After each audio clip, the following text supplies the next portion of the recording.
आइए अब हम महाभारत की कथा को आगे बढ़ाते हैं। पहले तो यह बताना चाहता हूं कि द्रौपदी का जन्म कैसे हुआ। तो लीजिए, प्रस्तुत है द्रौपदी का स्वयंवर। क्षत्रियों के संहार और कौरवों के विनाश के लिए जन्म हुआ था द्रौपदी का। द्रौपदी पांचाल के राजा द्रुपद की पुत्री थी, जिनका जन्म अग्निकुंड से हुआ था। वो बहुत ही सुंदर थी, राजकुमारी तो थी ही। राजा द्रुपद अपनी पुत्री के लिए एक महान पराक्रमी वर चाहते थे, इसलिए उन्होंने द्रौपदी के स्वयंवर का आयोजन किया। द्रौपदी चूंकि यज्ञ कुंड से जन्मी थी, इसलिए इनका नाम यज्ञसेनी भी रखा गया था। पांचाल के राजा थे द्रुपद, और द्रुपद और गुरु द्रोणाचार्य, जो बाद में गुरु हुए, गुरुकुल में बहुत ही अच्छे मित्र थे। किंतु किसी कारणवश उनमें शत्रुता हो गई। गुरु द्रोणाचार्य से बदला लेने के लिए राजा द्रुपद ने एक यज्ञ का आयोजन किया, और उस यज्ञ कुंड से उन्हें एक पुत्र की प्राप्ति हुई। और उसी समय उसी यज्ञ कुंड से एक कन्या भी उत्पन्न हुई, जो कि मैं बताया हूं कि बहुत ही सुंदर थी। चूंकि वो उसी यज्ञ कुंड से उत्पन्न हुई थी, इसलिए राजा द्रुपद की ही पुत्री मानेंगे। जिस समय वो कन्या उत्पन्न हुई, उसी समय आकाशवाणी हुई थी, इस कन्या का जन्म क्षत्रियों के संहार और कौरवों के विनाश के लिए हुआ है।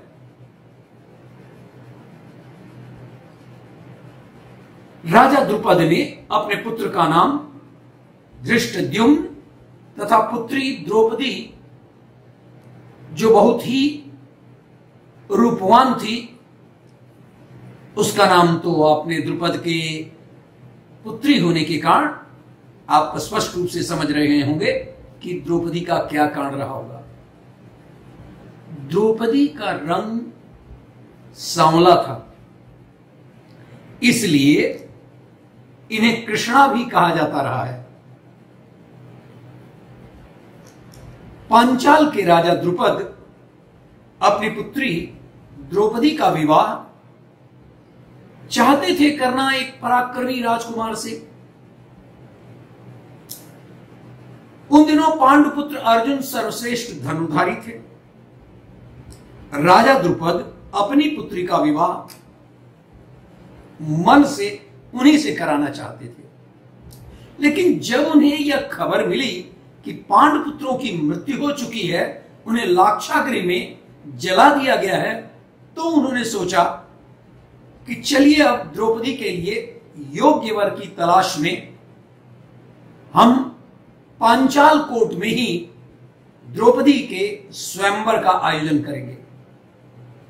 उन्होंने एक शर्त भी रखी कि कोर्ट के केंद्र में एक खंभा खड़ा किया गया था, जिस पर एक गोल चक्र लगा हुआ था।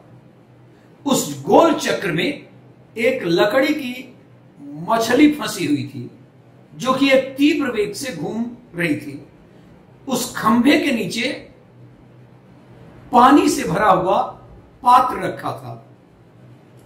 करना यह था शर्त में कि जो भी इच्छुक हो, वे धनुष बाण की मदद से उस पानी से भरे पात्र में मछली का प्रतिबिंब देखकर उसकी आंखों में निशाना लगाएं। और उन्होंने ये निर्णय कर दिया कि जो भी निशाना लगाएगा, जो भी राजकुमार यदि मछली पर सही निशाना लगा लेगा, तो उसका विवाह द्रौपदी के साथ होगा। याद रहे, वो राजकुमार के लिए बात थी। लेकिन हुआ तो यह अलग ही था। लाक्षागृह से जीवित बच निकले थे पांडव, और अपनी माता कुंती सहित वहां से जब लाक्षागृह से बाहर निकले तो एक चक्रा नगरी में जाकर मुनि के वेश में एक ब्राह्मण के घर में निवास करने लगे। यहीं पर भीम ने बक नामक राक्षस का वध किया था। पांडवों को एक चक्रा नगरी में रहते कुछ दिन बीत गया, कुछ वर्ष बीत गया। एक दिन उनके यहां भ्रमण करता हुआ एक ब्राह्मण आया। पांडवों ने उसका यथोचित सत्कार करके पूछा, ब्राह्मण देवता, आपका आगमन कहां से हो रहा है? ब्राह्मण ने उत्तर दिया कि मैं महाराज द्रुपद की नगरी पांचाल से आ रहा हूं। वहां पर द्रुपद की कन्या द्रौपदी के स्वयंवर के लिए अनेक देशों के राजा महाराजा पधारे हुए हैं। जब वो ब्राह्मण चला गया तो उस ब्राह्मण के प्रस्थान करने के पश्चात पांडवों से भेंट करने वेद व्यास जी आ पहुंचे। वेद व्यास ने पांडवों को आदेश दिया कि तुम लोग ऐसा करो कि पांचाल चले जाओ। अब देख रहे, सब योजना होती है ईश्वर की। वहां द्रुपद कन्या, व्यास जी ने कहा कि वहां द्रुपद कन्या पांचाली का स्वयंवर होने जा रहा है। वह कन्या तुम लोगों के सर्वथा योग्य है, क्योंकि पूर्व जन्म में उसने भगवान शंकर की तपस्या की थी और उसकी तपस्या से प्रसन्न होकर शिव ने उसे अगले जन्म में 5 उत्तम पति प्राप्त होने का वरदान दिया था। वह देवी स्वरूपा है और वह बालिका सब भांति से तुम लोगों के योग्य ही है। तुम लोग वहां जाकर उसे प्राप्त करो। इतना कर करके वेद व्यास जी वहां से चले गए। पांचाल जाते हुए मार्ग में पांडवों की भेंट धौम्य नामक ब्राह्मण से हुई। इनको एक और भी अच्छा रास्ता मिल गया और वे ब्राह्मण के यहां तो थे ही, लेकिन ब्राह्मण वेश में नहीं थे। लेकिन इनके साथ ब्राह्मणों का, धौम्य ऋषि के साथ ब्राह्मणों का वेश धरकर द्रौपदी के स्वयंवर में पहुंचे।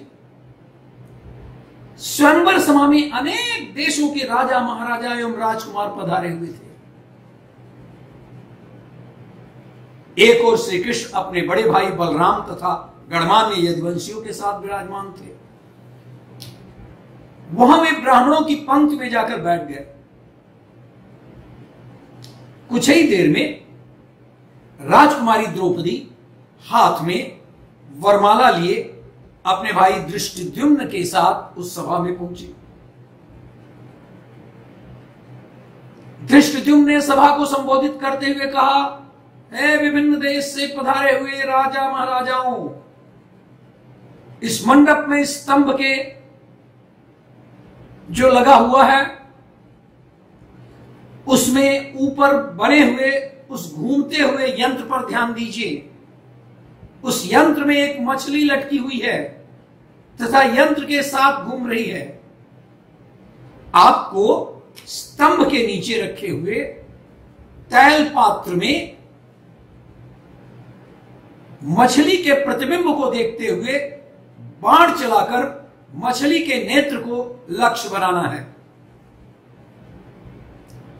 मछली के नेत्र का सफल भेदन करने वाले से मेरी बहन द्रौपदी का विवाह होगा।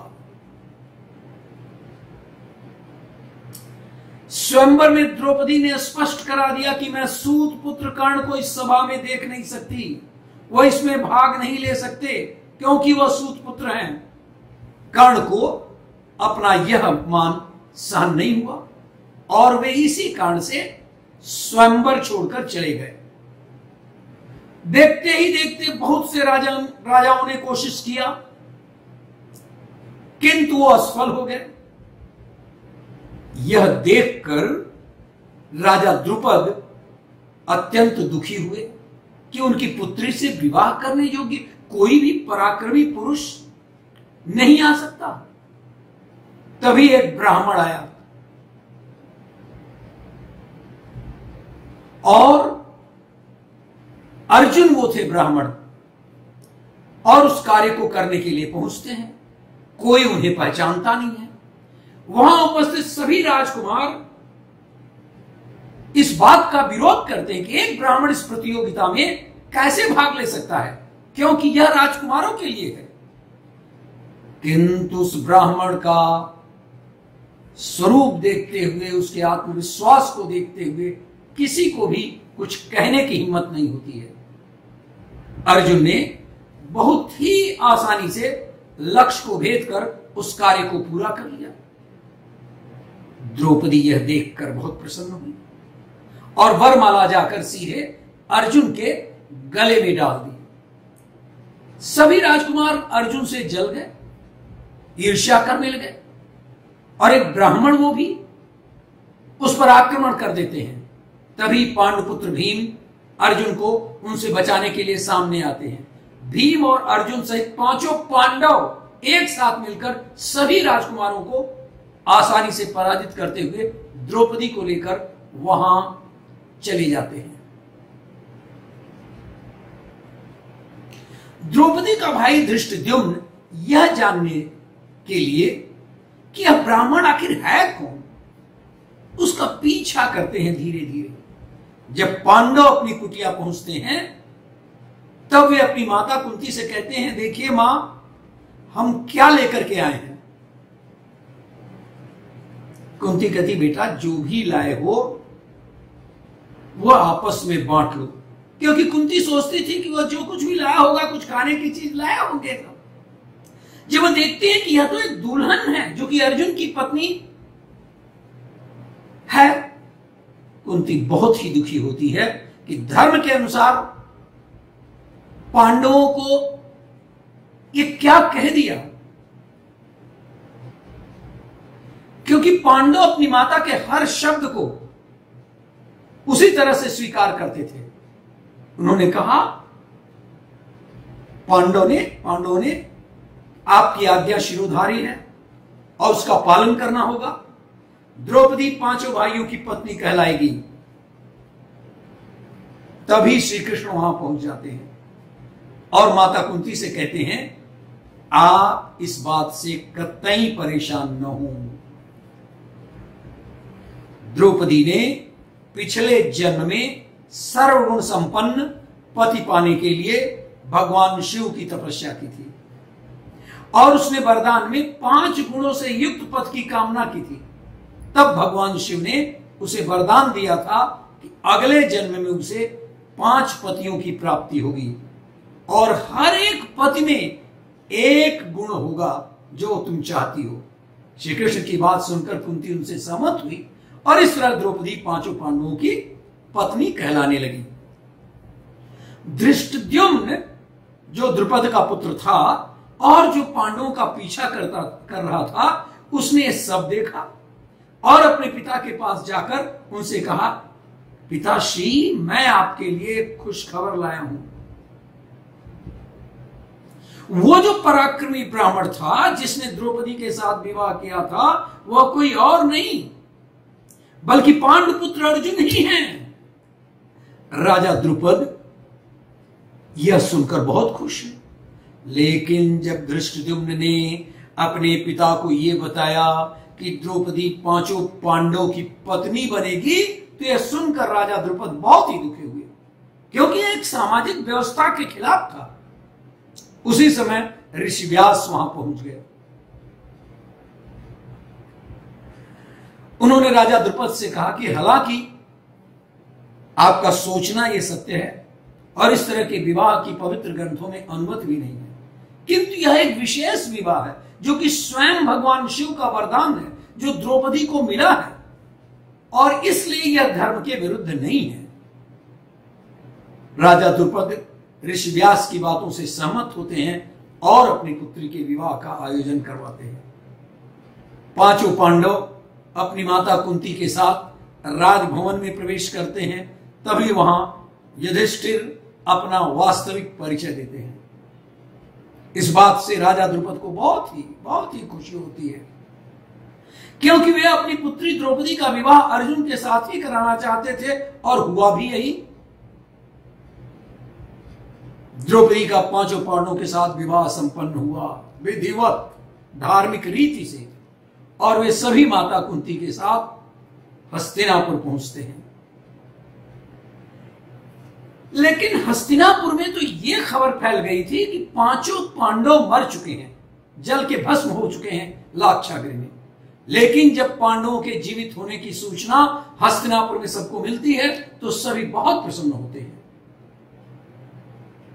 यहां पर मैं कुछ आप लोगों को कुछ अनसुने तथ्य बताता हूं द्रौपदी के विषय में।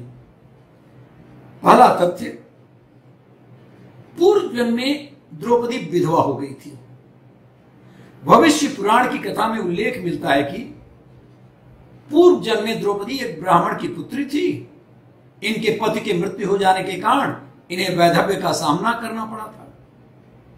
पूर्व जन्म की बात कर रहा हूं।